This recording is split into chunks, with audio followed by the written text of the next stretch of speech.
This show is brought to you by Buzzsprout.com, the best and excitingly prettiest way to start a podcast. Welcome back to The Tale's End, everyone. On this show, we talk movies, we talk TV shows, we talk comics, novels, video games, and beyond, some relative and some not so relative in both time and space. It's really nice to be back after our near 3-month break, during which we rested at least slightly. It's also great to be in a new, more spacious home studio, and even nicer to be using new and improved recording gear.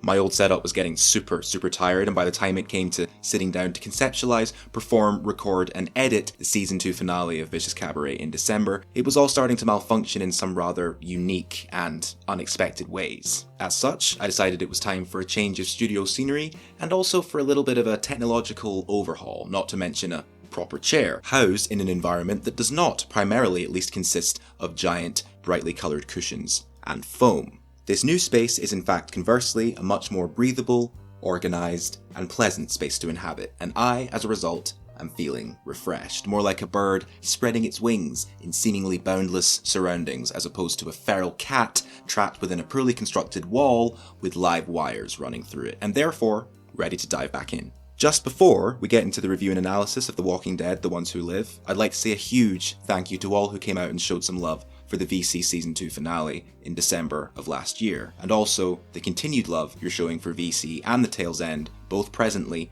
and when we were off the air over Christmas, New Year, and beyond. It really means a lot that you wonderful listeners out there continue to support us over here at Ray Broadcasting despite our occasionally erratic upload schedule during certain points of the yearly cycle. We really appreciate that, and we really appreciate all of you, without whom there would be much less of a point spending time doing any of this. As promised, today we're covering The Walking Dead, The Ones Who Live, the spin-off show that I think many of us have been waiting for. This time around, we'll do episodes 1 to 4, and then cover 5 and 6 after they've aired later down the line. Please don't forget to leave a rating or review, and smash that download button, as it really does help show your support for the podcast and Ray Broadcasting in general. So, first up, right here, right now, for the sake of my own personal sanity, let's provide some context and see where we are with The Walking Dead in relation to this new show. If, however, you don't feel you need any context, please feel free to jump straight to the next section.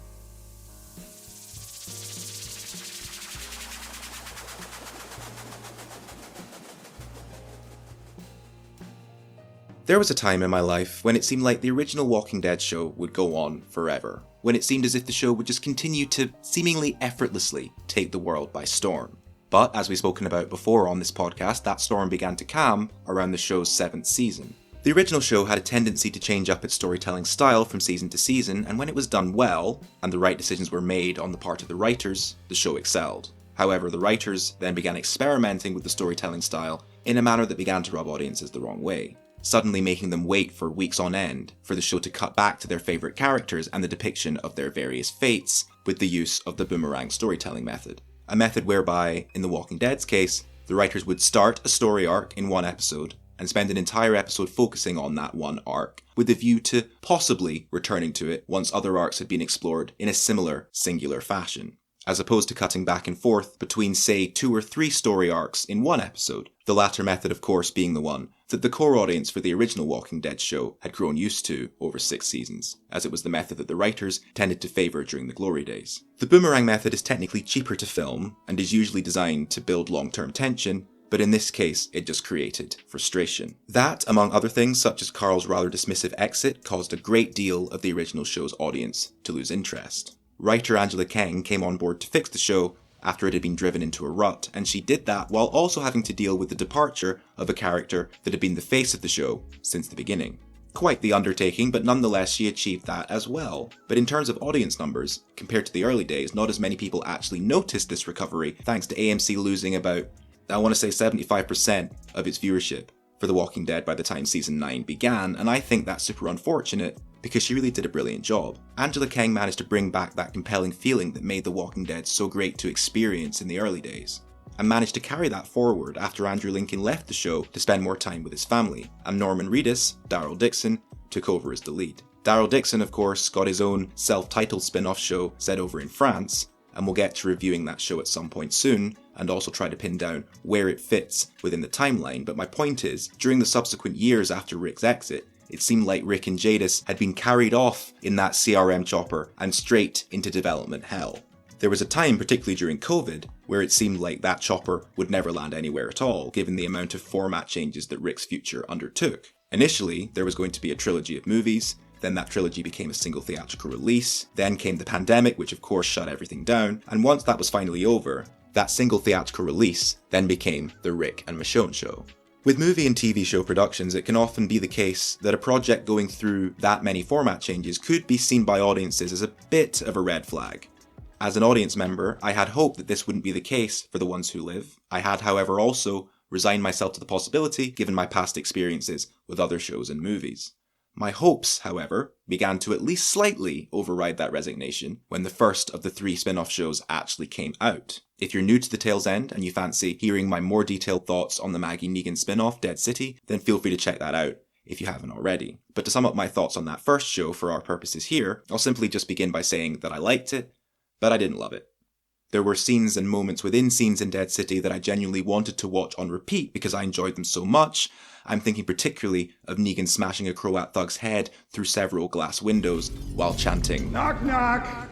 There were also some badass moments for both of the lead characters, both separately and together, lead performances on point, as always. Chemistry and talent between the supporting actors was fairly balanced and somewhat safe. The overall story fell slightly flat for me, and some of the combat tactics put on display in the arena scene with all the walkers were just freaking stupid, but moving on.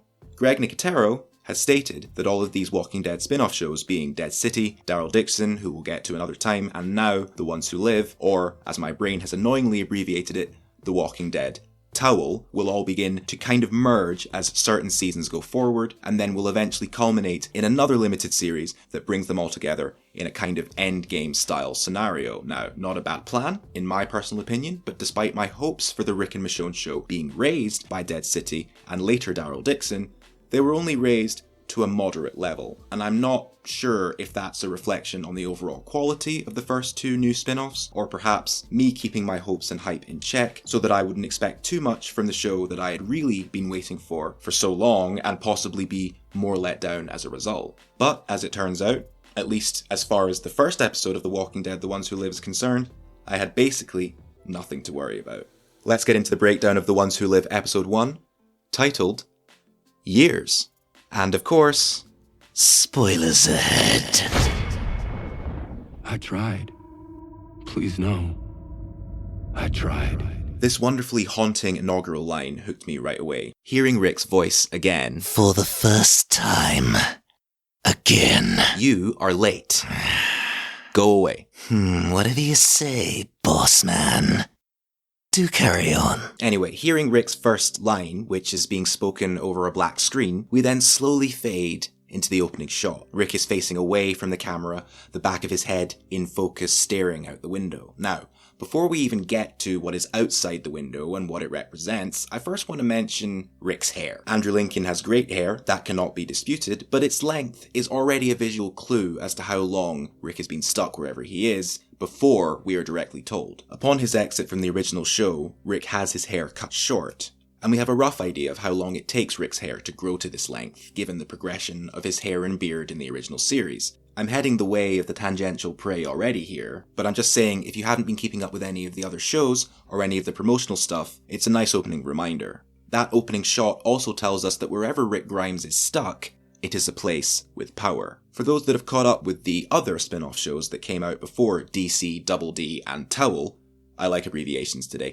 including shows like The World Beyond and Fear the Walking Dead, and of course happen to remember Rick's brief cameo in the original show's finale, will have an inkling that he's being held by the CRM, or the Civic Republic military. A community large enough to develop a capacity for a workforce able to maintain wind farms and, as we learn a bit later, water and power stations. We also hear the sound of a live newscast in the background reporting on some kind of incident. We get a brief shot of the black and white TV, then a brief cut back to Rick's awesome hair, and finally we get to see his wonderful, wonderful face. Andrew Lincoln immediately, of course, starts killing it with his performance, in this initial case a silent conveyance of utter resignation. Anyone who knows this character at all will know that it takes a great deal for Rick to get to this point in his mind. It reminded me of how he was after Carl's death, and also Abraham and Glenn's. There's a brief memory flash, or perhaps a literal and metaphorical reflection of Rick looking down at an engraving of Michonne, seeing his own face in the smartphone screen, and then it cuts back to Rick holding a piece of glass, putting it to his throat, and digging it deep enough to draw blood. Clearly considering the worst. He thinks better of it though, even has a look on his face that seems to say, against all the odds, I've made it this far, so why stop now? Then the opening credits begin. Right away, I think we could all tell, particularly compared to the other spin-off shows, the newer ones anyway, that this show felt fresh and different. And I think that that's due to the careful decisions made when putting together the production crew for this series. New directors of photography and a few other people from the original Walking Dead show working in key positions on this new show, not to mention Denai Guerrera and Andrew Lincoln's heavy and intricate involvement with this production from pre to post, has all culminated in something really special, in my opinion. Guerrera even wrote and ran the production of episode 4 of The Ones Who Live, and by Scott Gimple's own admission, helped share a lot of the general workload. Guerrera has also stated in an AMC network interview that one of the primary focuses in the pre-production discussions and the general development of this project was that the fundamental story being told here is a love story, one that sets this show apart from the rest of the Walking Dead universe. And knowing that while I write and go off on tangents while reading this review might go quite a way to editing my predictions about where this story could lead us with the thematic ideas of a love story in mind. The show itself has 6 episodes like the other 2 newer spin-offs. However, I think The Ones Who Live is the show that really takes full creative advantage of this condensed series runtime. And we'll get into some specifics in a little bit, but in a more general sense for now, the way that they managed to show us where Rick has been this whole time and what he's been through in enough detail that the answers are compelling and satisfying, but also not constructed in such a way that it takes us half a season to learn it all, really took me by surprise, considering that by and large, all it took was one single episode. What also took me by surprise, of course, and I say of course because I intentionally stayed away from all promotional material until I began work on this episode of The Tale's End. If I hadn't, I probably would have had this brilliant opening moment spoiled for me. I'm talking about Rick cutting off his own hand to try and escape at the top of the episode, due to being tethered up to a CRM soldier via a metal cord after multiple other presumed escape attempts. All you comic book fans out there will probably know that Rick loses his hand very early on in the original storyline. That dismemberment is carried out by the governor, and is in fact Rick's writing and shooting hand, meaning that he basically has to learn how to do everything again with his weaker hand. In this new show, however, we see Rick use his own right hand to remove his left, which, in his mind, and probably the mind of the showrunners, was the more practical solution. Because Rick was in possession of an axe at the time, there are many who have commented that Rick should have just gone for the metal cord instead of his hand. But the feel of the scene and the way that it's shot leads you in the direction that the act of Rick cutting off his hand was long enough in the planning and definitely not spur of the moment. So maybe cutting through the cord wouldn't have been possible in the time he had. But the real tragedy of this scene is that despite Rick successfully removing his hand and escaping confinement, even managing to cauterize the wound while he's at it, he is very quickly recaptured and returned to work. My biggest problem with this scene is not that Rick loses his hand, given that they made the smart choice and left him with his fighting hand. The problem I have comes later in the episode when Esteban, a friend of Rick's that has been gradually keeping him sane and even occasionally making him laugh during his time in prison with the CRM, suggests that Rick join the military to gain more traction and trust, and then slip away unsupervised when the opportunity presents itself. Not a bad idea, and you can even see a light bulb kind of dawning over Rick's head as Esteban suggests this, but I find it really hard to believe that Rick would have considered and carried out the action of removing his own hand to escape before considering joining the enemy to escape the enemy. It just makes Rick seem, a little hasty even after 5 years. But I forgot all about that possible oversight or inconsistency when they basically give Rick an Assassin's Creed style hidden blade that attaches to the prosthesis that replaces his dismembered left hand, which he trains with and learns to use incredibly well after taking Esteban's advice and joining the ranks of the CRM. This new weapon makes Rick even more badass than I ever knew he could be, and I'm growing increasingly happy with the way that the producers and writers are using the increased budget of this limited series. 6 episodes a season means you can afford to digitally remove the hand of a main character who's on screen the majority of the time, something that they didn't necessarily have the money for in earlier days of the original show.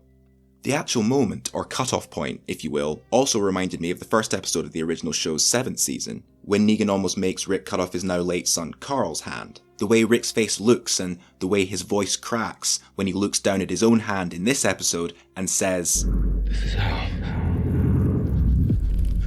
This is how. Genuinely gave me the shivers. Even if I was also thinking, while shivering, are you sure this is how? Like, are you sure? It's possible that fans like me, who see that same expression that doesn't often cross Rick's face, are maybe supposed to be reminded of that season 7 moment because it's perhaps supposed to convey how helpless Rick genuinely was after 5 years of trying to escape to no avail. We know that this is set 5 years after the blowing of the bridge and Rick's ascension, if you like, to the CRM for medical treatment. We get a little title card saying as such. And we know that Rick, before cutting off his hand, has attempted to escape the CRM at least 3 or 4 times before. It's why he's on a literal leash at the beginning of this scene. My point is, during those 5 years of multiple escape attempts and multiple recaptures, Rick never thought to attempt to escape via joining the CRM at any point. They were asking him to join before Rick decided to cut off his hand, and we learn this firstly through Okafor, a high-ranking member of the CRM strike force that sees something in Rick and has been responsible for keeping him alive despite his multiple escape attempts. Okafor is a character that we will get to in more detail later on, but we also have this CRM spearheaded Rickety Rick recruitment reliably reinforced through a kind of jokey exchange between Rick and Esteban on the bench by the water. Esteban says, "Shit, man, I heard about it, but damn. You really did that shit for real, huh?" And Esteban states that there's less of a chance that the CRM will be wanting to hire him since his injury, and Rick gives him a silent look as if to say, nope, they still want me. If anything, they're more enthusiastic since I lost the hand. In my personal opinion, I think Okafor was just waiting for a soldier to lose a hand so that he could experience their mixed reaction of surprise and satisfaction when they went for their prosthetic fitting. But I think you see the point that I'm making here because when Esteban suggests that Rick should join the CRM just to get them off his back, and then further suggests using that as a way to escape, we see, as I mentioned, the fog clear in Rick's eyes. As if he's thinking, Esteban, you, my considerate, caring, capable, and rather captivating friend, are also a genius. And I'm sitting there like, I bet you feel a little stupid for cutting off your hand before trying that, my darling Grimes. And part of me wonders if there's even a deleted scene of Rick banging his head against a wall after Esteban leaves. But you could also say that Rick cutting off his hand sooner than compromising his own sense of integrity by joining the CRM is yet another way to illustrate and strengthen the contrasts between certain character moments in the episode and the series in general. Seeing Rick lose his hand and try to escape and then fail is a very Walking Dead moment, very Season 1, and despite my issues with certain narrative points surrounding the hand thing, the opening of the episode put me right back into that Season 1 zone. That, teamed with the hidden blade as Rick's new weapon, makes my nerd brain explode in the best ways possible. Let's not forget, as I alluded to earlier, there is a lot we don't yet know about the 5 years after the bridge. So maybe we just need a bit more context to understand how desperate Rick was at that point. I just want to say for the record that I think it's highly possible I'm prejudging this moment too harshly, but I suppose time will tell. Moving right along to the intercut dream sequences between Rick and Michonne, these take place on a bench in broad daylight and are shot in an intentionally claustrophobic way. They speak to each other in the first sequence as if they've never met before, and chit-chat about jobs and pizza as if the world isn't infested with walkers. Some people have been confused by this, given that any Walking Dead fan would know this isn't how Rick and Michonne actually met. However, it is clearly a dream sequence, and perhaps production thought it would be a good way of reintroducing us to the lovely dynamic between Rick and Michonne from a different viewpoint. And, of course, a good way to explore Rick's internal conflict as he goes through all this other stuff on the outside. I personally think that's the case, but I also on some level think it's a representation of where Rick draws his strength from and his desire to get home to his family. Michonne burning in the dream sequence near the end of the episode could therefore be a representation of Rick's strength disappearing until, of course, Michonne manages to find him again. I don't know, but perhaps we'll learn more about the significance of this choice later in the series. I always thought I would wait to tell you everything when we were finally back together. That it'd just be a story on the porch after the sun went down when we could barely see each other. But I have to tell you now, not everything. I can't face everything. This is most of it, but all of it, it was always about getting back to you. These diary entries to Michonne are a perfect way to pepper in some powerful emotional beats and also provide satisfying exposition. Satisfying because, well, Come on, you heard the man. I mean, who wouldn't want to just sit back and listen to Rick reading his written words of love to his family? Andrew Lincoln's voice work, of course, is pitch perfect in every one of these sequences and in general, all the time. And the very way he reads it doesn't, to me at least, come across primarily as exposition to the audience, even though it also very much is. I also find the words, "not everything, I can't face everything," quite intriguing. In this first entry, Rick's telling Michonne about how much he wants to get back to her, but also filling her in on some of the inner workings of the CRM. A force of thousands protecting a working hidden city of hundreds of thousands. Rick writes that he woke up in a military hospital, and this line made me think of how it all started back in season 1 of the original show. Rick gets shot while trying to apprehend a suspect, before everything, falls into a coma, then wakes up in a world burning down around him. He gives his life again, or so he thinks, years later, and then to wake up in another hospital miles from the home that he'd helped rebuild, unable to leave. I mean, maybe here we can see a glimpse of the pressure that Rick was under after 5 years in that place, the overwhelming desire to get home, a desire and desperation that led him to cut off his own hand as opposed to playing the long game. Rick writes that the city governs itself separate from the military, but follows the rule that the people that they rescue work on the outskirts of the city, killing walkers for energy, growing food and managing the water and waste. I like that the use of walkers to generate power gets a mention here, because it just reminds me of a moment in a conversation in Dead City between the Croat and Pearlie Armstrong about the general harvesting of the dead. Anyway, this is around the time that Okafor is introduced through a conversation with Rick about his time with the CRM so far, so this would be a good time to talk about him and Pearl Thorne. Donald Okafor, firstly portrayed wonderfully by Craig Tate, is a really intriguing character. He's painted as Rick's benefactor and quote-unquote friend, who's been lobbying for him to be kept alive while also attempting to convince Rick to join the ranks. Okafor knows how useful Rick can be. We learn a lot about his past from his conversations with Rick, including a choice that Okafor had to make involving his own wife that in turn ended up saving hundreds of thousands more people. Okafor's main goal is to convince Rick and Pearl, another consignee who scarred Okafor during her own escape attempt, to help him change the ways of the CRM from the inside, alter their path in some way for the better. I also like that they use this new, interesting character to provide the answers to a lot of questions that the Walking Dead community have been asking and theorizing about ever since the introduction of the CRM in the original show, and some lore expansions and references in other spin-off shows like The World Beyond. Certain things that have now been officially contextualized, namely what A's and B's actually are, or rather, what that all means.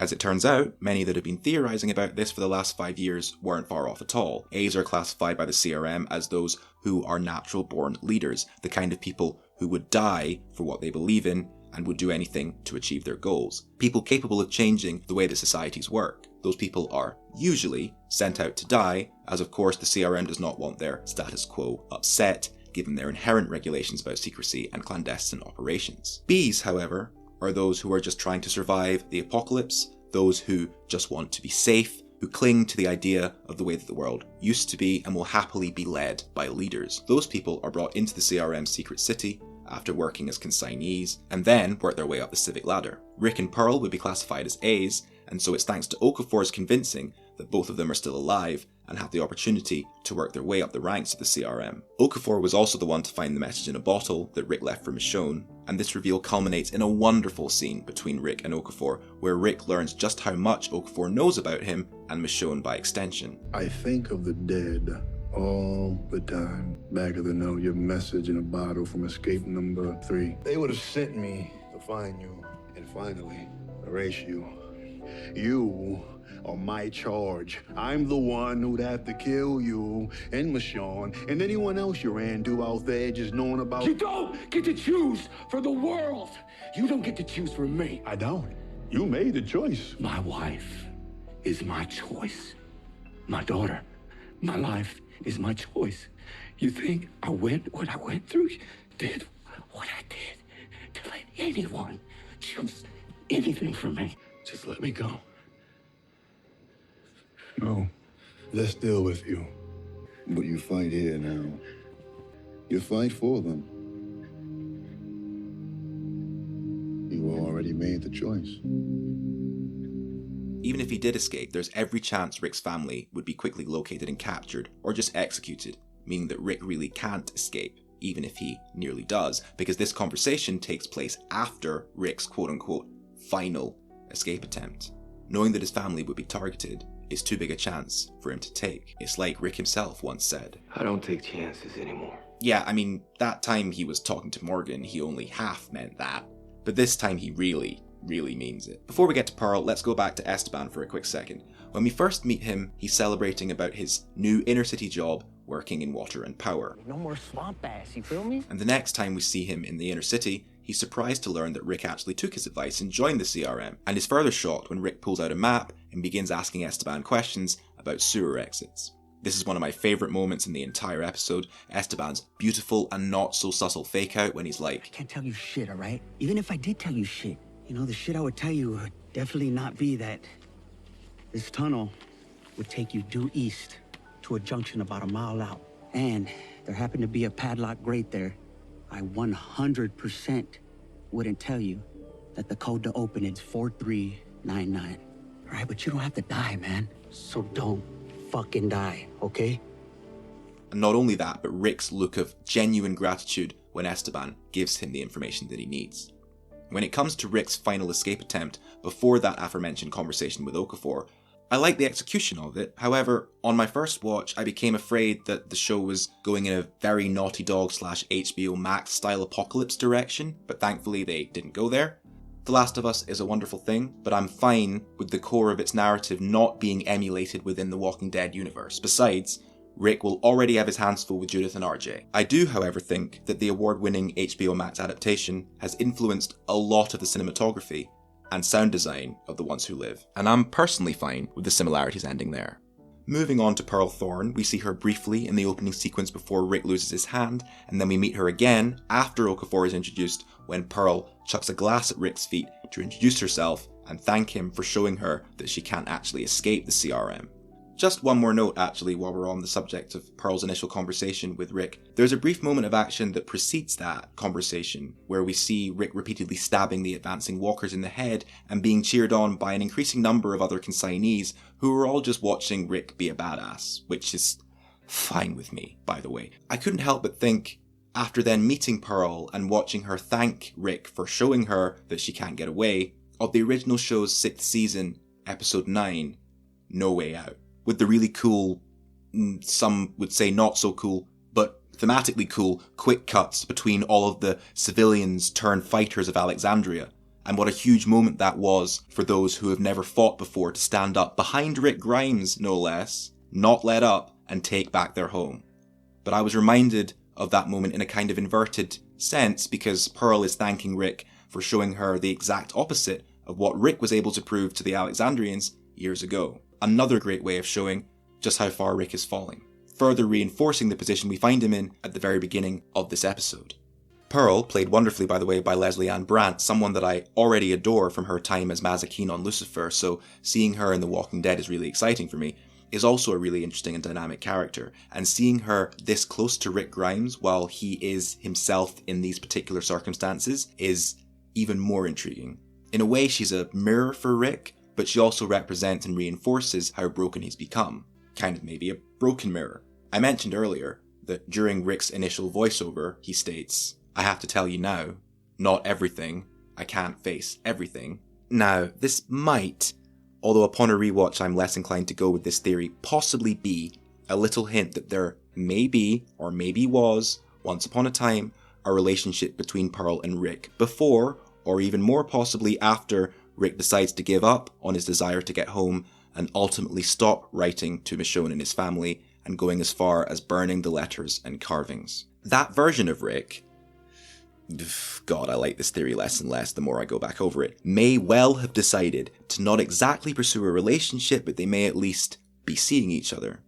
Friends of mine that I've spoken to and some people online have said that they don't want unnecessary relationship drama between the main characters in this show or within this story. And to be honest, if the tone and the point of this show was the same as the original Walking Dead show or any of the other spin-offs, I would say that your concerns wouldn't necessarily be warranted. However, given what we know about a lot of the pre-production discussions between producers, writers and actors about what this show is as we see it now and what it was always supposed to be from the conceptualization stage, I would say that there is a very good chance of relationship drama, but because this is a love story, and those people who know and have accepted that are able to accept it, that's a good thing, because relationship drama is very much warranted in a fucking love story. However, I would probably also prefer relationship drama that doesn't necessarily involve a third-party love interest. Rick and Michonne have many other conflicting pressure points to explore beyond that.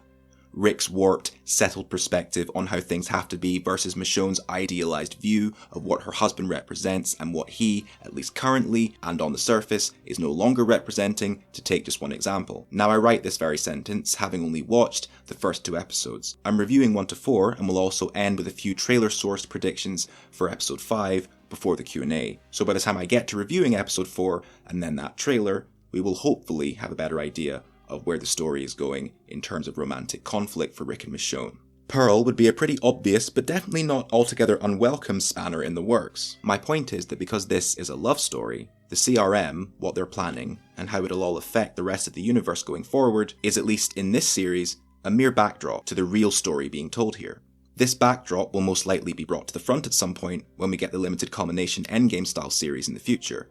So I'm talking to all of you listeners out there and certain fellow content creators who don't want the relationship drama because it's The Walking Dead and not Love Actually, and also future me. I would be very, very surprised if, among other things, Pearl wasn't at least partially a point of conflict between Rick and Michonne, even just as far as the danger she would possibly pose to the safety of Rick's family given her loyalty to the CRM, because Pearl is far more than just a possible romantic foil, and Michonne and Rick have many other things to fight about, as I said. Pearl has a rich backstory and a lot of great emotional moments that display the complexities of her character extremely well, particularly when she's telling Rick the story of the child that got in the way of him escaping. Pearl also has Rick's back, which I like. She didn't rat Rick out to the CRM even after all of their lessons with Okafor, and her convincing threats earlier in the episode that would come to pass if Rick tried to escape again, and she chose to spare him, and even tells Rick that she's not sorry for doing that. Pearl begins to really believe that the CRM can make a difference, and I think helps bring Rick around on that point as well, perhaps unintentionally pulling Rick further away from Michonne,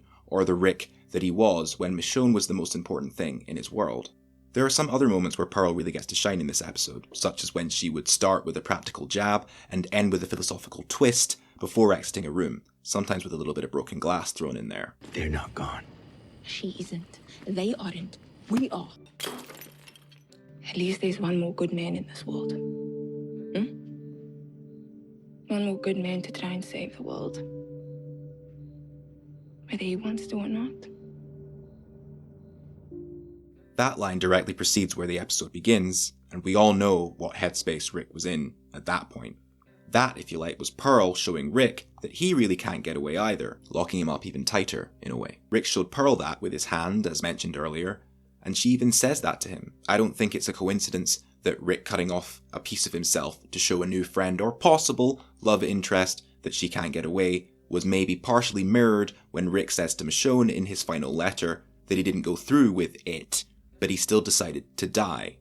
In other words, have to remove Michonne from his heart and mind in order to see what's ahead. Above all, I think the supporting characters in this episode, one doesn't make it through, are both really well cast and really well placed in this episode and story.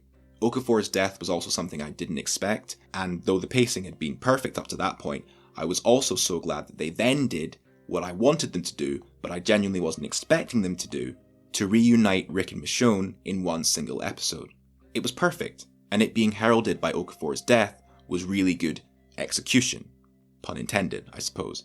Rick's speech about his father was also brilliantly done, and it made me realise that despite how well we know this character, and how much we've watched of what he's had to go through, and how much he's had to come back from, some of us feel like we know him inside and out, but actually we know comparatively very little about his past. So this speech was a really welcome insight. I like how they used the house that they had been showing us flashes of in his dreams throughout a lot of the episode beforehand, as a representation of Rick's warped and currently slightly broken, but ultimately understandable and relatable viewpoint as far as this universe is concerned of sparking a fire that will then burn down the world, but also save it in the process. It also kind of reminded me, or more accurately, showed me, the way that Rick tends to process trauma, and how he tends to be able to often resist and, in many ways, adapt to the varying levels of physical and psychological trauma that he constantly finds himself experiencing in order to survive. I'm talking more generally here, over the course of his entire character development. I've noticed that Rick Grimes tends to recite principles and stories to help justify the need for change to ensure survival. The principles certainly change over the course of his character development in the original show, which is the overall point. For example, him going from Officer Friendly in Season 1 to Murder Jacket Rick in Season 5, and then Leader Rick in Season 6, then Broken Rick in Season 7, needing to become all of those people, all of those versions of himself in order to stay alive and keep his family alive. There's this. We don't kill the living. And this. This isn't a democracy anymore. Then this. I could sacrifice one of us for the greater good because we are the greater good. We can keep going. Everyone who's made it this far, we've all done the worst kinds of things just to stay alive. But we can still come back. We're not too far gone. And going. They're fucking with the wrong people. And going. Do you have any idea who you're talking to? And going. I wanted to kill him so it would be easier. So I wouldn't have to worry about how he could screw up. But what stupid thing he'd do next, because that's who he is. Just somebody who shouldn't be alive now. You get the idea. Rick, depending on where he is in his journey, tends to subscribe to differing sets of theatrically presented principles and act according to those as and when he needs to.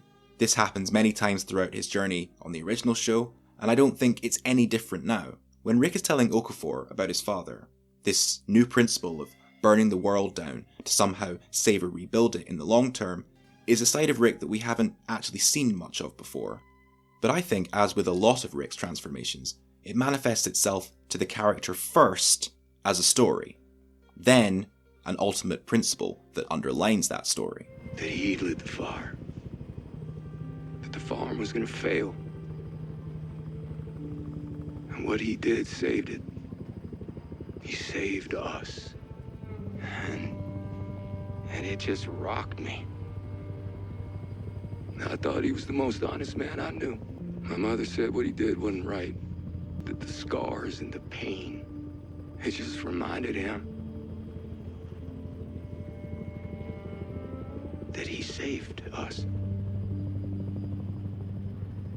The story he tells Okafor, a true story, is perhaps Rick's justification to himself, the backbone for the strength he's going to need to burn down the world in order to save it and live with himself after the fact. Rick describes his father as certain and steady, just as Rick is in that moment, as he tends to be in his strongest moments in general. Maybe that certainty and steadiness that has served Rick so well over the years is what Rick feels he needs to now completely, I wrote that word in all caps, disappear into to get through this bizarre version of hell that he's been trapped in. Burn it all down, including everything you used to be, kind of thing. Other than Rick telling himself that story, probably ever since he begins having that recurring dream about his childhood, Rick also chooses to tell it to Okafor. And I believe that, from Rick's side, was either a gesture of genuine friendship or a form of Stockholm Syndrome manifesting and masquerading as a story-based justification for surviving through captivity, or maybe a mixture of both. That is when Okafor is killed and also literally explodes all over the helicopter and all over Rick. So I guess we may never know. We'll get to the reunion between Rick and Michonne later in the next section, because, listeners, what is in fact ahead is my lunch break, not to mention Episode 2. Episode 2, titled Gone, opens with a short recap of what we experienced last episode, mixed in with a little reminder of Michonne's conversation with Judith Grimes. Then, after a short but pretty cool shot of a Gasman Walker being ignited in amongst a giant horde, we go through the opening credits and continue through a 6 years after the bridge title card and pick up with Michonne having a conversation with one of the leaders of a travelling caravan community. This conversation is basically a community interview, one in which Michonne is able to be as honest as she needs to be about her journey thus far. We talked in the last section about the difference between A's and B's, and I really liked how the creators of this series have chosen to depict that concept cinematically by mirroring shots and creating inversions within the meanings of certain moments. The first time we see Michonne in this episode, she's receiving gratitude for her heroic actions of saving 2 members of this travelling community. The actions of a clear, well-defined A, particularly when she also briefly snaps at the community leader about her policies and kicks her off her high horse. Metaphorically, unfortunately. They say you don't stop for anyone, ever. Not even your own sister. We're a community. We live by the same rules. Trying to save 2, we could lose 200. That doesn't sound like a community. Well, this is how we've survived. But not everyone, right? However, later in the episode, when Michonne does find her way to Rick and the CRM, she has to pretend to be a bee in order to pass entry requirements, even has to give them a fake name. She has to put on a false persona and display the characteristics of somebody that can't handle life in the broken outside world and wishes to go back to how it used to be, possibly calling back to an earlier time in her own personal journey before she had accepted things as they are now.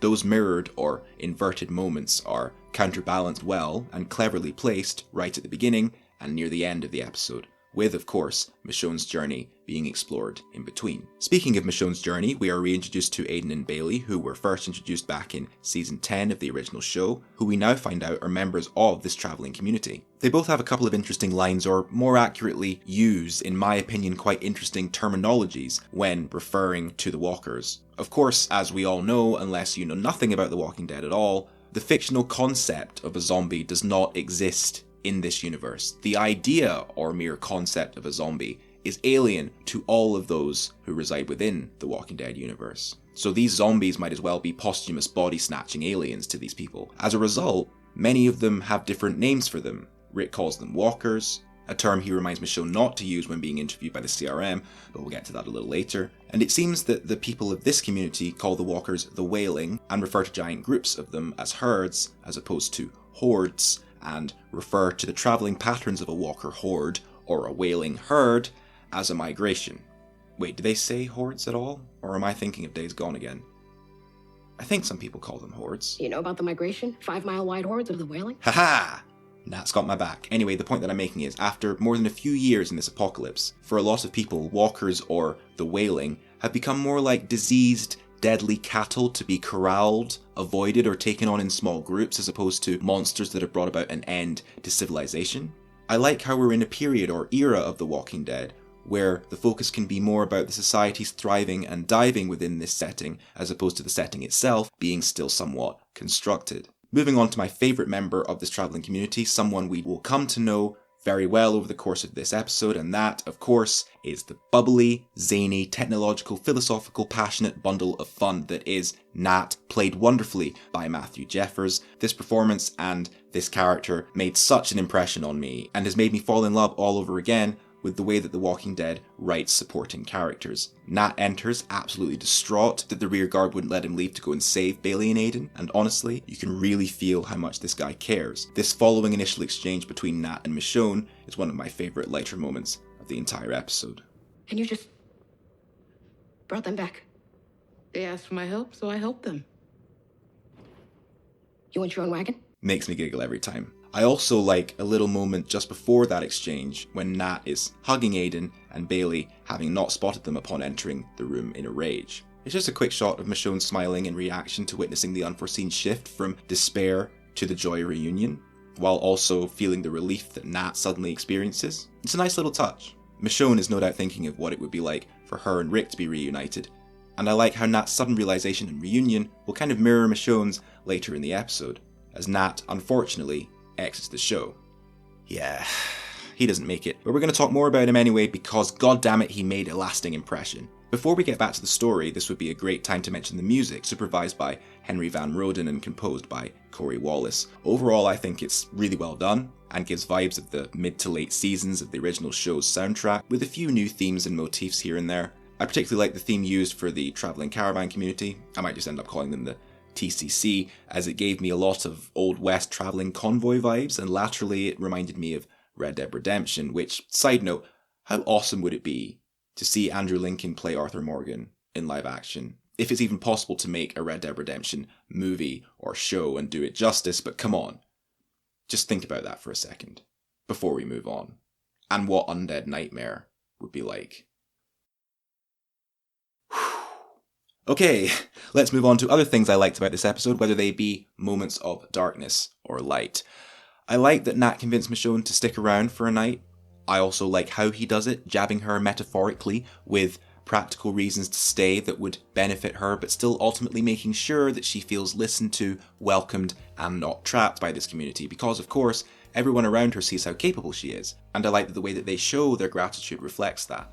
They are also inclined to feel safe in her presence because her personality just radiates badassery. That's a kind of word, right? I'm sticking with it. Michonne's badassery is even further reflected in her new armor and in the conversation between her, Nat, Aiden, and Bailey the following morning. They leave people to die. Why do you stay with them? I didn't like it before either. It was the same thing then, right? People were left to die. Yeah, but it's not before anymore. I think you're all too smart not to find another way. I guess we're surprisingly stupid, Michonne. Or afraid. There's a couple of reminders through the walkie-talkie for the audience who've also watched the latter seasons of the original show that Judith Grimes, or Shoto, as is her radio call sign, is most probably out of range due to being all the way over in Ohio with the Commonwealth. Michonne and Rick haven't actually been part of any Commonwealth storyline, so it stands to reason that Michonne wouldn't know about them moving from Alexandria at all. But my point is Michonne doesn't actually know that they're not there, but I'm not sure whether that applies in this show, whether they are still in Alexandria or whether that's been retconned, we're not sure yet. Anyway, we move on to Michonne confronting the giant herd mentioned earlier, and then we see her get bucked off of her horse due to the exploding Gasman walker that we saw right at the top of the episode. Not before showing off some of her new gear provided by Nat, like a custom long-range grenade launcher to kill portions of the herd and draw other portions in specific directions. It's revealed to us that Nat, Aiden and Bailey, along with a few others from the TCC, followed Michonne, saying that they were sick of being afraid and stupid, so they chose to go after her to help.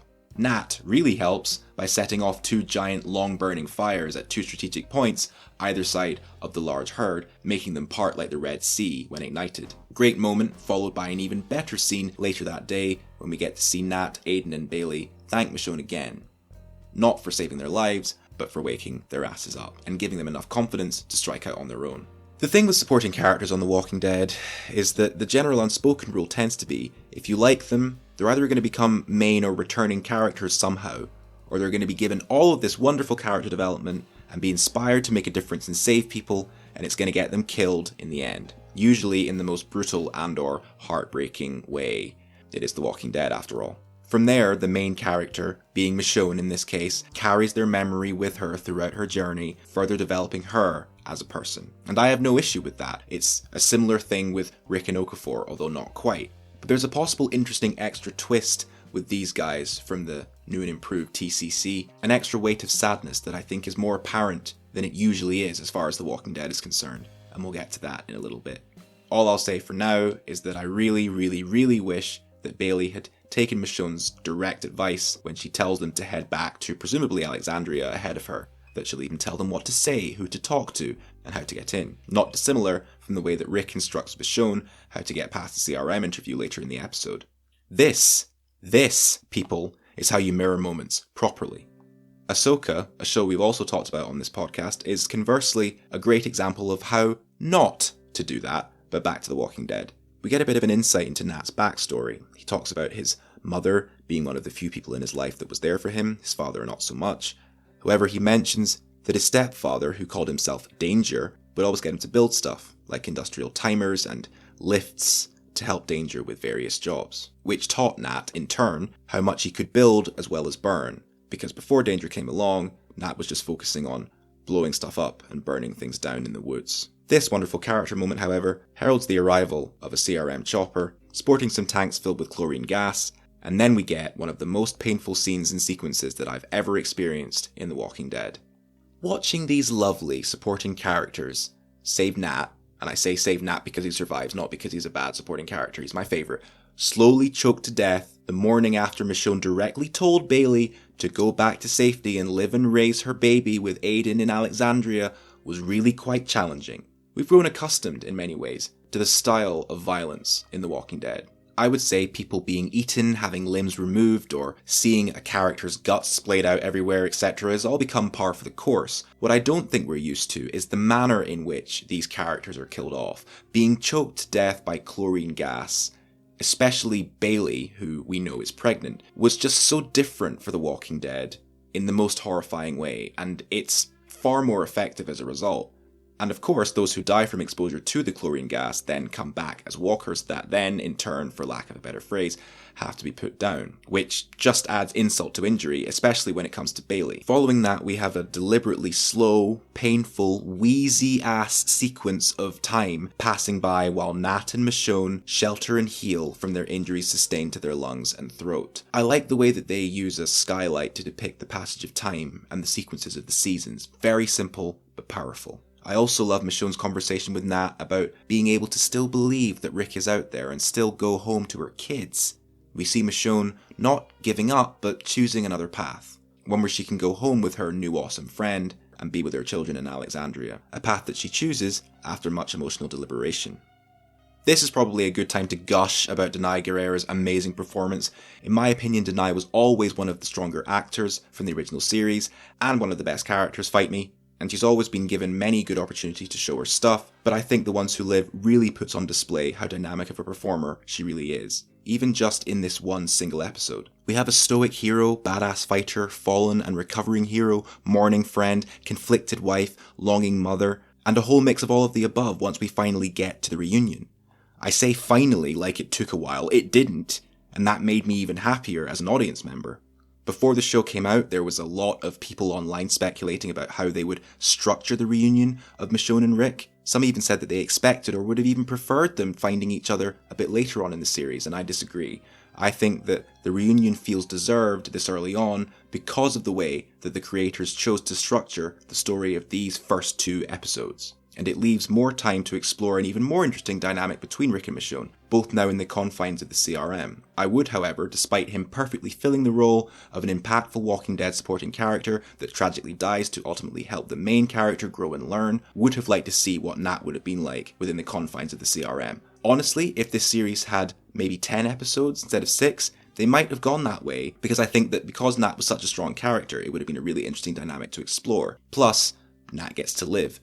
But it wasn't to be, despite the name of this spin-off. Nat is unfortunately shot by an injured member of the CRM after he brings down the chopper that Rick was piloting and dies in Michonne's arms. Nat asks Michonne as he dies whether Rick is still himself, and she says yes, but ultimately we get a taste of Michonne recognizing that Rick is not exactly himself at all. Just before we move on, a little side note. I liked how over the last 2 episodes we have experienced some of the best supporting characters to ever appear in the Walking Dead universe. Okafor supported Rick and helped him survive, and Nat did the same for Michonne. And the symmetry of one amazing supporting character unknowingly, technically, executing the other at a time where both the protagonists turned a psychological corner was brilliantly carried out.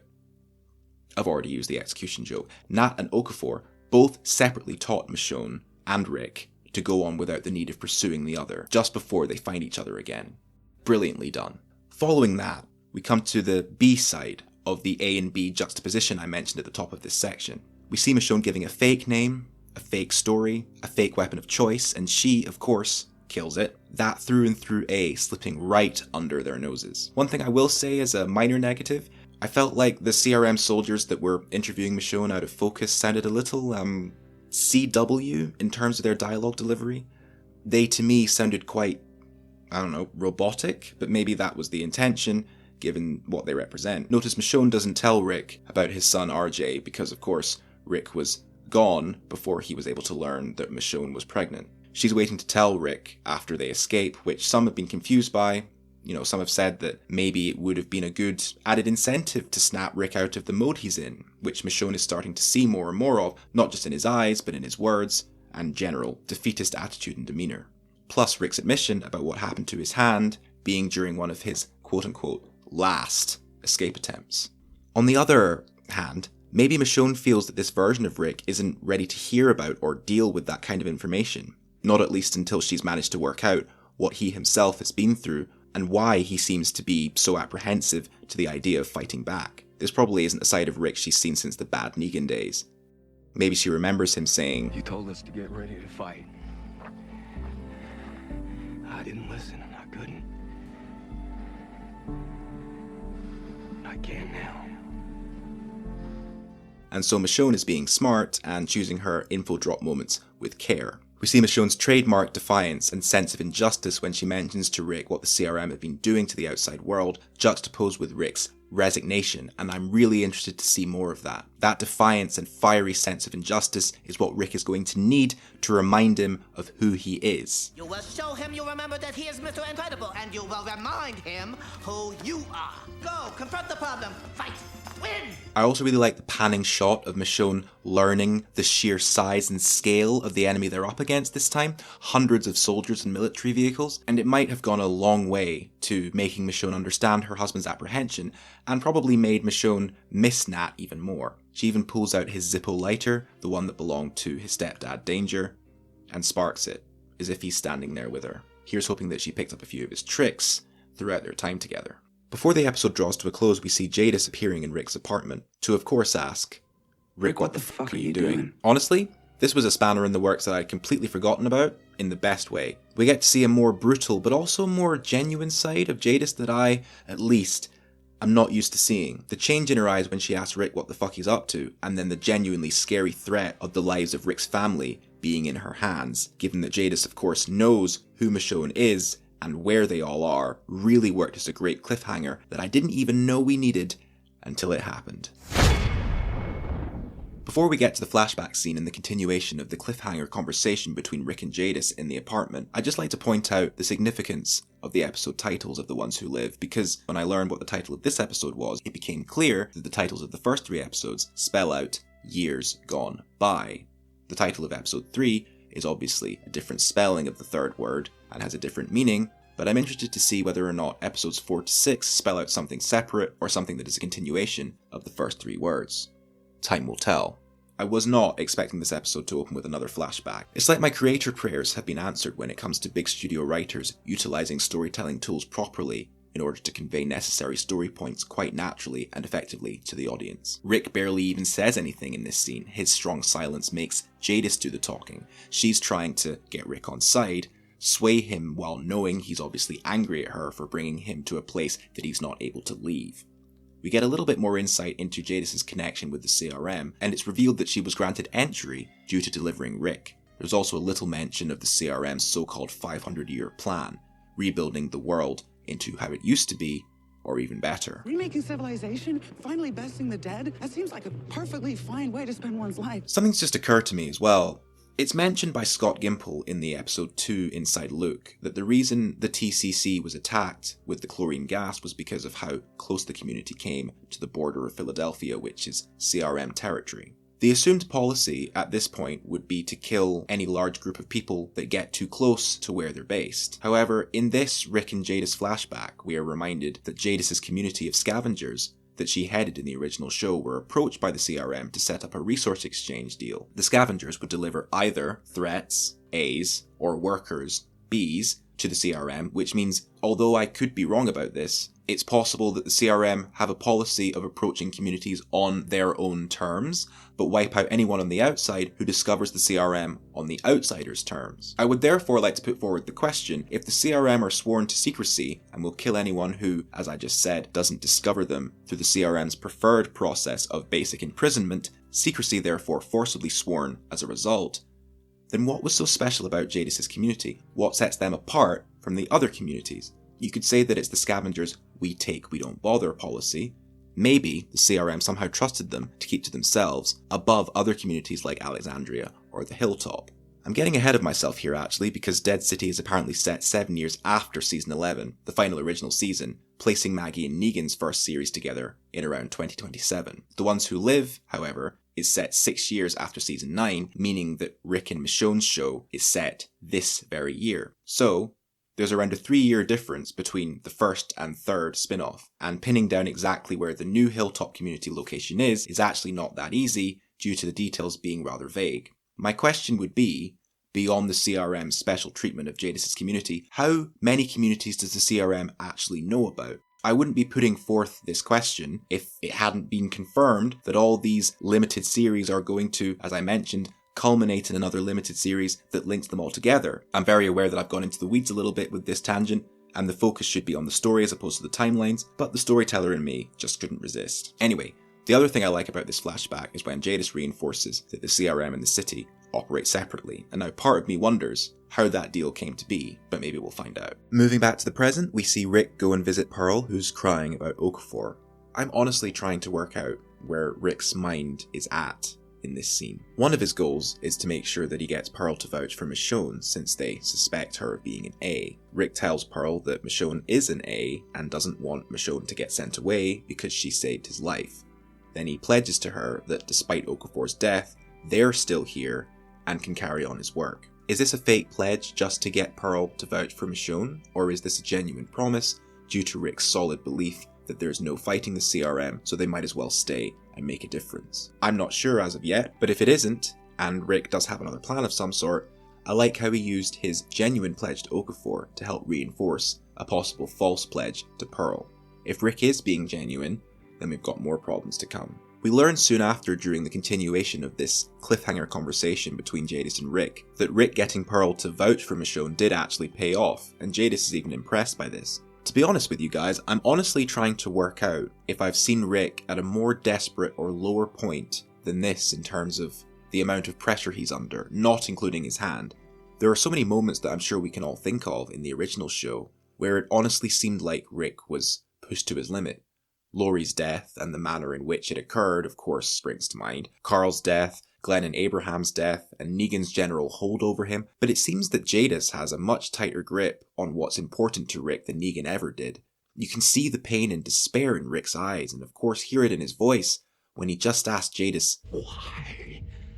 Why?" It's so painful, and what's more painful is that the answer he receives to that question is a pretty damning one. Rick has obviously tried to escape in the past, and Jadis is, of course, suspicious that he'll try again now that Michonne's on the inside. Yet only now does Jadis start threatening Rick's family on the outside. This is something that Rick pulls her up on. He basically asks her, why now? And she says to him it's because she knew he couldn't escape on his own, but with Michonne, he has a much better chance because, even by Jadis' own admission, together, Rick and Michonne can basically do anything. That was a line I loved and I wasn't expecting, and to be honest, I was even thinking, don't remind him of that fact if you want Rick to remain subservient. Jesus Lord, you're only going to galvanize the guy. On the other hand, Jadis might be goading Rick to try and escape because if they fail and they get killed, the little arrangement that Rick and Jadis have will be put to rest, and Jadis can continue to do what she wants to do for herself without any loose threads. Despite what Jadis' role is in this show, I really like her. I like how she ultimately, privately, respects Rick and Michonne and how powerful a force they are, especially together. That damning reason I mentioned earlier, one that I don't think I ever got to because again, I got sidetracked, but I have to state it before we move on. With the previous point that I made about Jadis' old community resource exchange in mind, that damning reason is nobody has ever actually escaped the CRM and not been recaptured or killed, at least as far as Jadis knows, or is concerned, or is wanting to convey in this moment. Nobody has ever left. Rick and Michonne, if they did escape, would be the first, which brings up an interesting question. Is this show going to explore or wrestle with the idea of whether Michonne, Rick, and their family's happiness can or should be measured against the freedom of every other CRM citizen and soldier? And if the answer is to kill them all and let the deities sort them out, is that worth the risk or even morally right? Questions and debates like this have come up before in the franchise many times. We like to think of Rick Grimes as a leader and a rebuilder of worlds, and he will always be those things above all else, but his preemptive strikes have cost him dearly in the past, looking at you, Lucille. And there was even a debate among the characters back in Season 6 concerning whether Rick making the decision to kill a bunch of what, remember, Rick thought at the time were all the saviors, to make sure that they could live in the way that they wanted to by killing them in their sleep, was a stupid decision. If Glenn and Abraham were still around, I think they would probably both go with stupid, with the power of Captain Hindsight anyway, but I'm pretty sure that they were against it to begin with. Moving on past the opening credits, it's Denai's turn in the voiceover booth, and oh lord, there is so much behind her words to her daughter just in terms of the raw, palpable emotion in her voice. Michonne of course describes Rick as the brave man, which I love, and questions how they were able to keep someone as strong as the brave man for so long, but that if they stopped him, they can't stop them both. Michonne's word to Judith echoing Jadis' previous words to Rick. More badassery is further demonstrated when Michonne saves new supporting character Cleo Clipton from a couple of walkers previously thought to be down, looking a bit too good while doing it, to be honest. She severs and throws the head of a walker she stabbed hard enough that it partially decapitates the second walker, about to feast on Cleo Clipton. Great name, by the way. We then see Major General Beale giving a speech at Okafor's memorial, and we get a little more insight into what effect Donald Okafor had on the world, not to mention the people around him.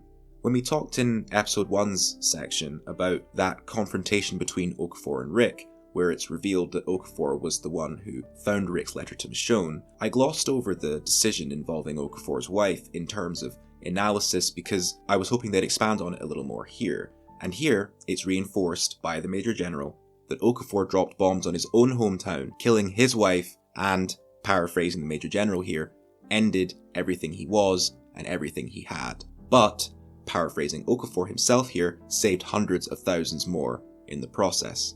Showing us, the Major General continues, that our enemies can be our salvation if we choose to look at them differently. Furthermore, the General starts giving a nice little history lesson on the sword he's holding, a sword that saved his own life at the so-called Battle of Fiddler's Square, which is a neighbourhood in Philadelphia. The sword was owned, the General says, by Revolutionary War General Hugh Mercer, a man who Beale describes as living many different lives, fighting for different sides during different conflicts, but ultimately he landed on the right one that he died fighting for. I think that we can possibly see this as putting the themes of the show on full display, in an interesting and effective manner, once again, and also a possible large, steaming pile of foreshadowing, given that the moment's shot as if Beale is staring right into Rick's eyes, or right into the camera at least, as he says that you can draw a straight line between General Mercer's sacrifice and Okafor's. Obviously it works on the front end for Okafor as a line and a comparison, but you could also make the same comparison with Rick Grimes, and I think that that knowing look is meant to display that possible fate, although I hope I'm wrong because I never, you hear me, never want Rick Grimes to die. We get a deeper dive into Pearl Thorne's first encounter with Okafor, when he found her floating in the ocean, a glimpse of just how much of an effect Okafor had on her, and how he changed everything for her, that despite her resistance and attacks, Okafor showed her a better way. There's a brief shot I really like that shows Pearl smiling in the nostalgic, melancholic way that you do when someone mentions a noteworthy quality of a late friend or colleague or family member. A memory of the person, and indeed the quality, followed by an immediate reminder of their absence. The Okafor way, if you like, is known to Rick logistically, but I don't think he took it to heart as much as Pearl. This, I think, is why Beale trusts Pearl more than Rick. Rick gets the same book that Beale gave to Okafor, and Pearl gets a promotion. So there you go. The General uses the word pharmakon to describe his wavering opinions of Rick, an ancient Greek word meaning both poison and the cure. Gives him a book, and as I mentioned, takes Pearl with him. Major General, it seems, therefore, is shaping up to be a good adversary. Back to Pearl, though. I like how even though she radiates this tough vibe, she also wears her heart on her sleeve around people she trusts. She even thanks Rick for listening to her rant and vent about her promotion, and this is where we get to see an even larger steaming pile of foreshadowing. You weren't there. I was. You didn't see what I saw. You will. You will. This line would have maybe come across a little forced for me if it hadn't been preceded by a really nice moment where Pearl thanks Rick for listening, thanks him for the drink, and then finally asks Rick for a salute for his now superior officer and friend, and Rick does so with a perfect mix of genuine pride and begrudging show of formality. This makes Pearl smile in a really genuine and natural way that just stood out for me, personally. It was one of the smaller things about her character, like the nostalgic look she had about Okafor in the previous scene, and these nice little elements are starting to add up, and that's above and beyond the scenes where Leslie Brandt gets to go full ham. But this little glimpse of pride that we get to see in that moment slowly disappears when Pearl's mind seems to shift from her promotion to the weight and responsibility of the new information that very promotion gives her the clearance to know. Anyway, moving on, Rick manages to get a note to Michonne, and I don't know what it is about little smiles from characters today. This is the third time it's come up in the last few minutes, and I don't know if I'm just in a particularly good mood when writing this section, so I feel the need to mention when they smile, or maybe it's because smiles on The Walking Dead can be rather few and far between, so they stick out a little bit more. But Michonne opening the letter and seeing the words or hearing Rick read them in her head as we get to hear it, and then the smile of, there's my husband, right on it, as always. Just gave me a nice feeling, and I'm sure, because this is The Walking Dead, that nice feeling will be crushed and burned along with Rick's letters to Michonne. But let me have these little moments, okay? Alright. This is where some people have become a little bit divided as to the choices made with Rick's character in this episode. Some people think that Rick manipulating Michonne into escaping alone while making her believe he was coming with her was a bad idea, or out of character, and I understand that. I am inclined to agree. But also, it's probably the only tactic that would have gotten Michonne out of the door. If she had known Rick's intentions, she would have found a way to stay and probably not gone through with it. Michonne indeed does decide to go back inside, and understandably, she's quite annoyed. Michonne has a way of calling out Rick's misjudgments with mere looks in her eyes, though there is nothing mere about Danai Gurira's eyes. Daggers of, how could you trick me, Rick? How could you manipulate me like that? And use the, if you love me, you'll do whatever I want you to do. Come on, Rick, you're gonna have to do a lot better than that. Do you really think that Michonne came all of this way to find you, and then come back to her children empty-handed, knowing you're still alive?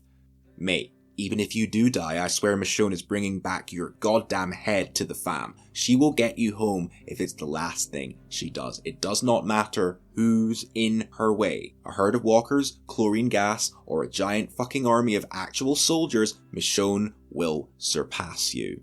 In terms of status within the narrative, Michonne has indeed surpassed her husband as well. Rick's frozen into his indoctrinated beliefs about the CRM's capabilities and has clearly been away from Michonne so long that he's forgotten a time echoed back to him by Jadis where, together, they could do anything.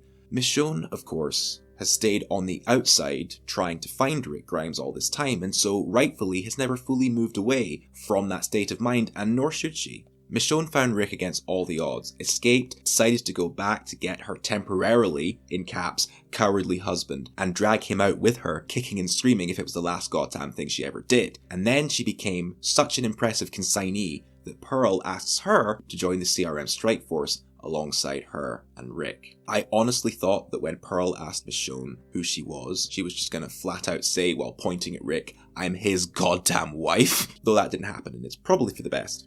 Michonne is honestly killing it in the show in general. There are honestly so many moments in this episode where Michonne could give up, where she could walk away, where Rick even says to her, and I choose to believe that this is still another underhanded tactic to get her to leave for safety reasons and not because he actually means it, that everything that they had is broken. He even says the word with so much emphasis it genuinely stuck in my mind. He almost growls it at her to scare her with it. But Michonne isn't putting up with any of her husband's shit, and I absolutely love it. She's seen Rick at his absolute worst, and was, to be honest, often instrumental in building him back up to his absolute best. The man he really is, the man she knows he can be again. Not a guy that writes cryptic, manipulative letters and fakes deaths expecting people to fall in line, but the man who ripped another man's throat out with his teeth as a last resort in order to protect his family. A man who brought together entire communities. The man who kept asking the artist in the square to draw her. It's not easy to see Rick fall this far, and it's not easy for his character to be seen in this way. But in my opinion, it just puts on display the different versions of ourselves that we all are, or have to be throughout our lives. Maybe there's certain versions of ourselves that we get stuck in and used to, so much so that it feels like we'll never advance. Rick's line about just seeing what's ahead, which to him is just gun oil and blood, etc., I think speaks to this. Rick never thought that he would see Michonne again, so he resigned himself to a militaristic life of servitude, knowing that the only way to stay alive and to keep his family alive was to remain. But he underestimated Michonne, not just to the point of her capabilities, but also her loyalty to her family. You could argue that Rick staying to keep an eye on Michonne from afar was his version of that loyalty, but that's not enough. It's not enough that Michonne gets home safe. The kids need to see their father, whether or not he thinks that they can never get away fully, and certainly whether or not he thinks that his and Michonne's relationship is broken. There have been so many times where Michonne has defied the odds of her circumstances to a huge degree by believing for just a little longer. Something that's reinforced by the artists in the city square, who she comes across earlier in the episode. This power of belief was what I think was surging through Michonne's system when she decided it was a good idea to take advantage of a bad thunderstorm while airborne, over water, and throw herself and her lovely husband out of the helicopter to an uncertain fate. 3 more episodes to go says they live, since that's their thing, but I honestly can't wait to see how this plays out. And in my opinion, considering Michonne has a little voiceover at the end to Judith, in which she says, I don't know if we'll be back.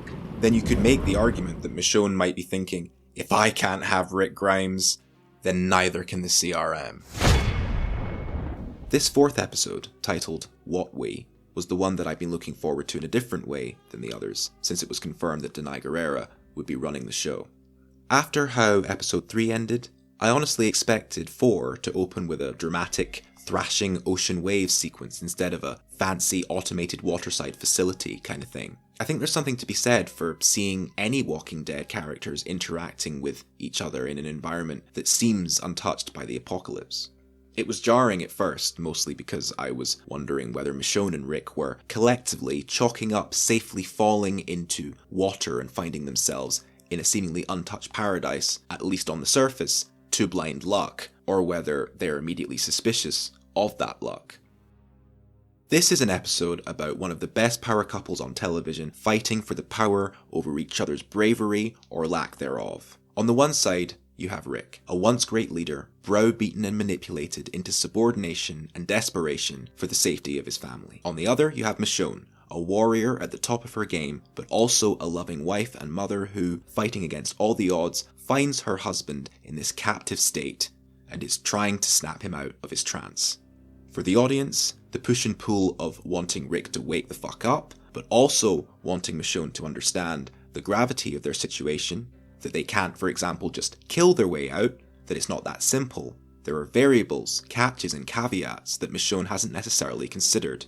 Super interesting as far as the dynamic is concerned. It's one that grows, changes, then has a way of resetting itself, like a lot of arguments with loved ones do. There's a lot of fire from Michonne, a lot of ice from Rick. Occasionally they switch places, but ultimately reach a level of acceptance until something extrinsic switches things up. Like, firstly, the discovery of the crashed chopper that they jumped out of, and then the arrival of another chopper that proceeds to add a bit more fire to the situation by blowing a bunch of shit up. This carnage, though, grants Walker's entry to the building. There's a little bit of combat humor in here too, which I liked. It definitely helped break up the more emotionally harrowing moments of the episode. One thing I was really glad that they did here, considering the script has been beating Rick down pretty heavily, is when we get to see the real him peek out just a little when he helps Michonne untrap her leg from the fallen chandelier. And I also liked that it was just trapped and not suddenly broken. Which could just be another metaphor for the relationship conflict that we're experiencing here. Never have to thank me ever. Yeah, among other things, that's probably because you know you're in the polar bear doghouse, regardless of whether you manage to get out of here alive. Or, maybe I'm wrong, because that moment is yet another extrinsic element that switches up the dynamic once again, this time in a positive way. They find another room on a safer side of the building, and finally have some make-up fun times. The Walking Dead doesn't tend to do love scenes very often, but this one I think is very tastefully done and didn't go on too long. At least for the audience. I'm hoping that for the characters, it was slightly above average. They deserve that, at the very least. Rick and Michonne seem to be served rather well by the clarity that can follow tensions being mutually and physically quelled.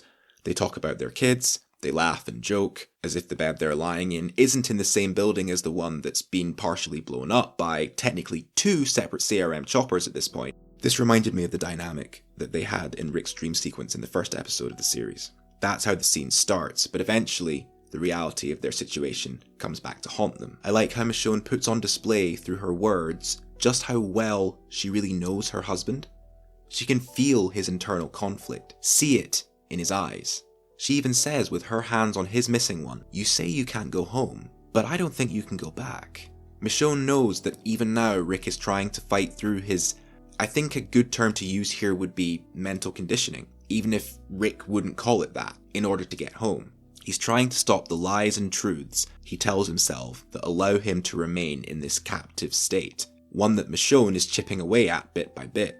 Even when she can feel Rick pulling away, saying things like it's not that easy, Michonne won't give up. She even admits to Rick that she was hit by the CRM, that they stole a year of her life. That's how long Nat and Michonne were holed up in that mall. A year. A year she could have been spending with her kids or looking for her husband. That she doesn't even know where Judith and RJ are because she lost contact a while back. But she follows that with the clincher, that this constant back and forth between them is hurting her. All of this is turning her into a person that Michonne, in her own words, does not recognize. That Rick is hurting her, and she knows that that's not how he loves. And then finally, we get into the truth of Rick's state of mind. Now here was me thinking that Rick was hiding something logistical, an untold secret, an event that perhaps occurred during the 5 years that we don't get to see, like a possible fling with Pearl, or Jadis as some people online were theorizing, or the fact that Rick was the one that released the gas, even though that wouldn't make much sense, because if there was a year between the gas and the reunion, then that's therefore the same year that Rick would have spent training. But it's nothing to do with that, it's something far simpler, but also far more complex.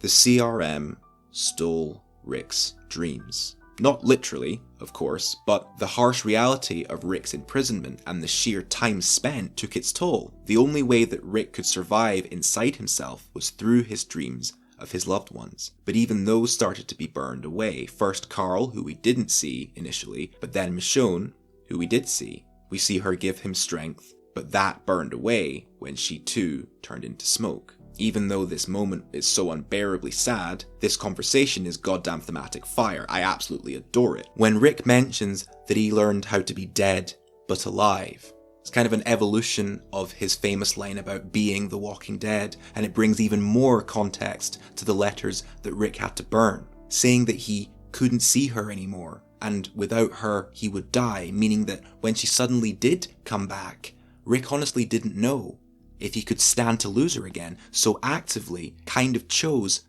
not to wake up, to keep himself shut down. But his wife knows him too well, loves him too much to let him stay asleep on the job. The camera doesn't actually cut back to Michonne too much in this moment. Denai probably told the DP to just keep Andrew in close up the majority of the time because, as usual, killing it, they both are. But the brief times it does, we can almost see a sense of not satisfaction that she's brought the real Rick out again, but rather relief that he's still in there, like she had been believing just for a little bit longer each time that he could be. While Rick, if you like, was playing dead, so much so he fell asleep, unable to dream of his loved ones. This next bit kind of links to what we talked about in an earlier section when we mentioned Rick's ability to survive and adapt. He tells himself a story, but more than that, he gets ahead of his own story, prepares himself for all the possible alternate endings, no matter how tragic. The only thing that Rick seemed unable to get ahead of, the one thing that he didn't expect, didn't prepare for, was Michonne jumping back into his life, in the way that a loved one who's already up and ready to leave the house rushes into your bedroom and turns on all the lights to get you out of bed because you're running late. Rick, at first, just couldn't handle the light. Speaking of shining lights, let's talk about Carl Grimes for a quick second. Carl is an interesting character to discuss, especially if you're watching someone who's only read the comics and someone else who's only seen the show have the conversation. In the comics, Carl basically lives through everything. It has, in fact, been theorized that The Walking Dead is a collection of stories told from the perspective of Old Man Carl, as we see him on the page. In the show, however, Carl, though beloved by many, wasn't as well developed, and that was the fault of the writers. I personally quite liked Chandler Riggs' performance throughout the original run of the show, and I really wish that he had stayed on instead of being unceremoniously killed off not long after the actor had been assured he'd be staying on in later seasons, and had therefore purchased property in Georgia to that effect. Look, I understand that adaptations have to make changes from the source material, and if they'd given Carl a better death in the show, then maybe it wouldn't bother me so much. But the way that they brush him aside and then bring him up when it's convenient, I find it kind of conflicting, seeing as, in my opinion, he should still be alive. However, I do also like how they use his memory here and the drawing to snap Rick out of his revelry. It made sense. It worked, and made me cry like a baby, but then I started to ponder whether or not the creators were far enough into the character motivation development stage of The Ones Who Live, even though it probably wasn't called that back then, way back in the day, to at least know that they were going to need a clinching moment like a dead firstborn child to snap Rick out of his trance later down the line somewhere. That would only therefore make sense if Rick's son was dead, which meant that they had to kill Carl off early doors despite the ample amount of story that could have been told, kind of like Judith's early demise in the comics. Carl's death in the show, 1, gives Rick a reason to imprison Negan and go into peace mode, and 2, so that Carl can be wheeled out for an emotional wake-up call for his slumbering father in a later series. I also find it interesting that it was what Carl said to Rick that ultimately changed Negan's fate, causing him to be imprisoned as opposed to killed. Negan ultimately survives in the comics, but avoids contact with all the other survivors, living off food parcels left for him by... Oh yeah. Carl Grimes. So, Carl dies in the show, and not only does Negan get his own with Maggie, but Rick gets an emotional alarm clock during a low thematic point years down the line in his own series that also works? See what I'm getting at? Am I being too cynical? Does this make any sense at all? Look, I, for the record, ultimately doubt that this is the case, and I am at least glad that everything surrounding and supporting that clinching moment in The Ones Who Live was so well done, because it made this work. But part of me feels like they blew their beans too early by Michonne revealing RJ to Rick right at the beginning of their first argument, as opposed to in this final moment. You can keep the whole Carl dream sequence thing and Rick losing sight of him, that still makes sense, but if RJ was revealed after that point, it would have meant that you could have gone for a bit of a different take or a different thematic angle. I'd like to make it clear that I still liked the way that they used Carl's memory. It worked for me, especially the first time I watched the episode. After so long without Carl, Rick forgot what he looked like. That happens to human brains. But upon a rewatch, it just became clearer that they should have maybe pushed the RJ reveal back a little bit. It worked in the way that they did it here, and the way Denai wrote it, I just think that this could have worked in a different way. Anyway, we get a lovely sequence of Rick and Michonne fighting their way out of the building just before it collapses, some smiles, a couple of jokes, and a nice song to close out the episode, which, despite my nitpicks towards the end, which are really, really minor, I thought was one of the strongest in the series. This episode was also, of course, a real chance for both Andrew Lincoln and Denai Guerrera to show their skills, more so than any other time in the Walking Dead saga, because it's a saga now, right? It must be. Both outstanding performances, but with all of the added weight of what we've been building to for so many years now. So wonderful to watch, and a complete roller coaster of emotions for both the characters and the audience. Alright, so before we get to the first Cabaret Q&A of 2024, I'd like to mention a couple of prevailing theories that have been making their rounds online, and share one of my own. I was going to do a trailer breakdown for episode 5, but I think this little section will speak to a lot of what is being suggested in the next time reel that comes at the end of episode 4. First, the prevailing online theory. By the way, this all comes from the Walking Dead Universe Instagram page, which I'll provide the link to. Go have a look, it's really worth checking out. Although we don't yet know exactly how or why, we know that by the end of this series, Rick will in fact be back with the CRM, thanks to some trailers and stills of shots not yet featured, which some friends of mine are freaking out about. But I tried to console them in the knowledge, sourced from this very page, that Rick will return to the CRM with a new sense of purpose. In the next time reel from episode 4 to 5, we see Rick and Michonne facing Jadis, and Michonne coming around to Rick's older way of thinking that there's no way that they're going to be able to get home together. The theory goes that as a nice contrast to episode 4, Rick is going to end up convincing Michonne that there is a way through all of this together. Or maybe they helped convince each other. Jadis will find a way to track them down and not make it out of that confrontation alive. Jadis' death will, however, mean that Rick and Michonne will be forced to, once again, separate so that Rick can destroy the evidence that Jadis left behind. He'll do this while raising A's and attempting to change the CRM from the inside, but failing that, recruit others to his cause while Michonne heads over to the Commonwealth to be with Judith and RJ, and raise an army along with Mercer.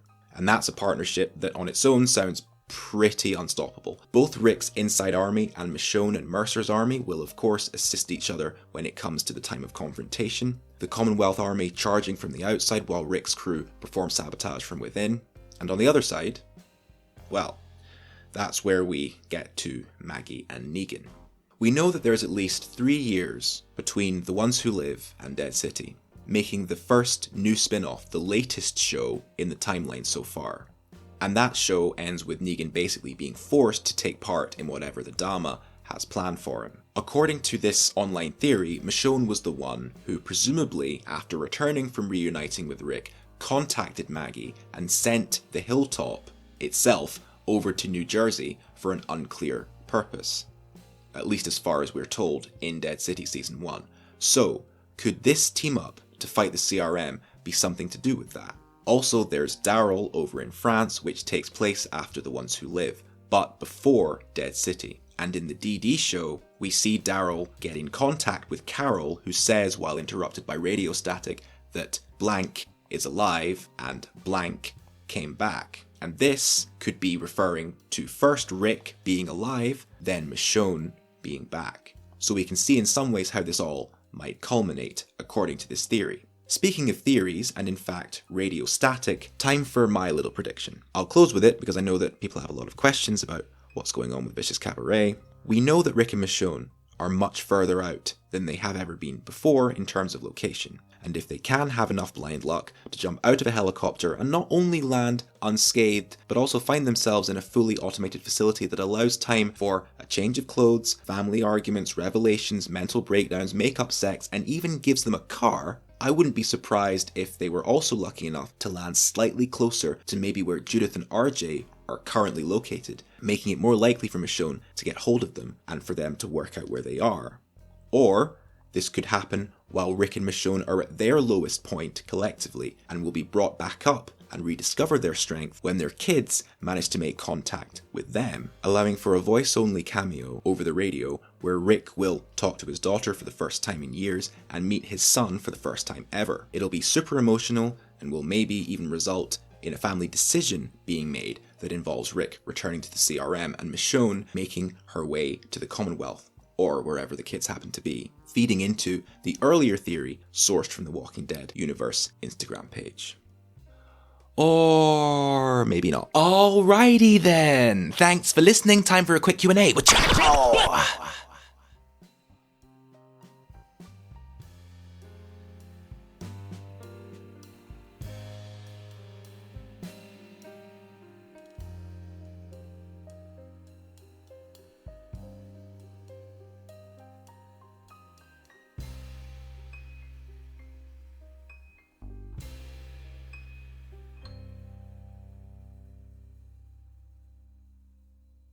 Angels, angels, my angels. Haha, we are back for another Q&A Cabaret. This is really, really cool. I'm really enjoying doing these new shows. It makes a nice change from VC in general, but it's also even nicer to be able to put the script down, head to my inbox, and pick out a few of your questions, sit down, and just start gabbing. Seriously, your questions are always really thoughtful and interesting, and since we've been away, I, for one, have really missed answering them, so I'm really super excited to get into it. If you're interested in submitting a question, make sure to subscribe, of course, to Ray Broadcasting on whatever podcast app you use. Give us a rating if you can, and come and join our Facebook page. From there, you can either contact me directly or comment under the latest post with your question, and I'll reply to let you know which Q&A Cabaret you'll be featured in. We are really, really lucky to have such a cool community over there, so if you want to be part of it, feel free to hop on over. Alright, we've got time for 3 questions, and the first one comes from Fuzzy Daybreak, great name, and it says, "Hi, I really enjoy your work and I've been listening for a while. Thank you very much. I was wondering if you could talk about your VC performance, recording, and editing process, and whether or not it's changed over time." Great question. Thank you so much. Performance-wise, I would say that the biggest thing that's changed is the amount of characters. Back in the day, it was just RedGrin, maybe Z-Man, and a few other supportings here and there. But now there are many more, with more to come. So process-wise, warm-up times and the need for vocal preparation has lengthened considerably. Other than specific scaled vocal exercises that I try to keep up with as much as possible, I find singing my favorite songs or songs that exercise my voice the most is a great way to keep the throat strong. I was mostly raised in theatre, and musical theatre was a big part of that. And there's something about those songs that you just rehearsed over and over and over again back in the day that your vocal cords remember the notes of more than others. And using them to help warm your voice is, for me, a fun as well as super useful process. Just don't give too much energy to it on the day if you've also got a show to do because you want to save energy for that. Recording-wise, I would say that the equipment changes as it has to from time to time. I think I mentioned at the top of the episode that I've gone for a bit of an overhaul. So new mic, for example, I've switched back and forth over the years from XLR to USB and back again quite a few times. That always depended on my situation at the time in terms of space and general living situation. Back to XLR now, so new audio interface to go with that, and a slight change in terms of recording space and slightly better soundproofing. Although I would say that soundproofing is always the biggest stumbling block when your walls are thin and constructed mostly from crumbling brick. Editing-wise, when it comes to shows like VC and The Tail's End, we tend to go with Audacity because it works the best for us. When working to create music for other possibly VC-related projects, we'll get to that in the next question, I think. When working to create music, we tend to go with programs like Logic, Cubase, or Avid. Though, as I said, when editing the shows themselves that are mostly built on voice work and sound effects, Audacity is what I describe as Old Faithful. Next question comes from Andrew T, and he asks, how was your time off from podcasting? It was okay. Honestly, I think that the hiatus went on a little too long. I mean, you guys have been super patient, and we thank you again so much for that. But a larger part of me thinks that it needed to be as long as it was, so that me and those I work with could kind of have a little more time to reevaluate things and work out where we're at with other stuff outside of the studio. The strange thing is that this podcast, despite the upload schedule recently, has become a constant for me. A thing that I always want to keep doing, even if I have the occasional day when I think differently, or want to do different things with this podcast to keep things fresh. That's one of the reasons I started The Tail's End. And another reason is because I was finally ready to use my own voice again after years of performing other characters. Ever since I was a kid, I would tend to hide behind voices due to anxiety. Performance for me was, and still very much is, a coping mechanism. I would use it back in the day to make people laugh or scare people, and today I use fictional characters and fantasy elements and stories to depict some of the stuff that I was and am personally going through, and if I wasn't doing that, I'd be watching or reading stuff to distract my mind from some of the more difficult challenges that I was facing. Analyzing content and creating content is how I tend to process a lot of things in life. It's healing for me. Whether a thing that you're reading gives you a different perspective on a challenge that you might be facing, or something that you're working on or creating ends up teaching you something about yourself or the world around you or the creative process that you didn't already know.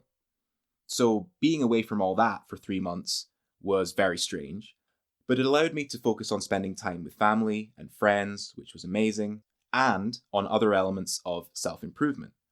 I think what spending time cultivating those other elements has reminded me is that balance allows for clarity, and clarity can allow for sights of new pathways to unfold before you that can lead to some really, really cool places. Places in which there is more room to grow and maybe even heal as you do so. So, to that end, let's move on to our final question from Ernest J. What is going on with Vicious Cabaret? The answer to that, everyone, is it's going through some changes. While I was away, I had a long think about it, and I decided to have another look at my pre-production process and how I structure the stories that I tell. Vicious Cabaret has grown so much, and I'm so humbled and happy and proud that you guys enjoy it as much as you do, but the way that it's produced and conceptualized and made has to be altered. On your side, listeners, to be honest, what you'll begin to see is slightly shorter form content on the Vicious Cabaret side than you may be used to unless you've been listening from the beginning. For those who haven't, believe it or not, VC episodes used to be around 10 to 20 minutes long, instead of between 1 and 3 hours long. And they became longer when I began podcasting full-time a couple of years back. Times, however, have changed. The importance of the work-life balance has become more prevalent in my life, and as a result, though work on season 3 of VC, no great loss, has by no means halted at all. If we want to deliver the best content we can, we're going to need a little more time. During that time, however, there are many other in-universe stories that can be told. There is ample opportunity to explore many other areas and facets of the universe, and so we will continue to do that in a more manageable way as we work on larger projects, such as Season 3. These shorter form expansions, if you like, will be able to be produced alongside The Tale's End, which is also malleable in terms of its episode length. And so, despite the delay, there will be no shortage of content this year over here on Ray Broadcasting. And any of you that want to be a part of either choosing what we cover here on The Tale's End, or even want to be instrumental in helping decide where certain elements of Vicious Cabaret may lead, make sure and reach out through our Facebook page or via direct contact. Hit that subscribe button on whatever podcast app works for you. And please don't forget to hit that download button on any new uploads, as it really does help show your support for the podcast. With all that being said, guys, we're going to bring this tale to an end. Once the finale of The Ones Who Live has aired, we shall be back to talk about the final 2 episodes. I, for one, can't wait to see how they bring it all around and what it'll mean for the Walking Dead universe going forward. Thank you so much, all of you, for listening and for your wonderful questions. And as always, it was nice talking to you.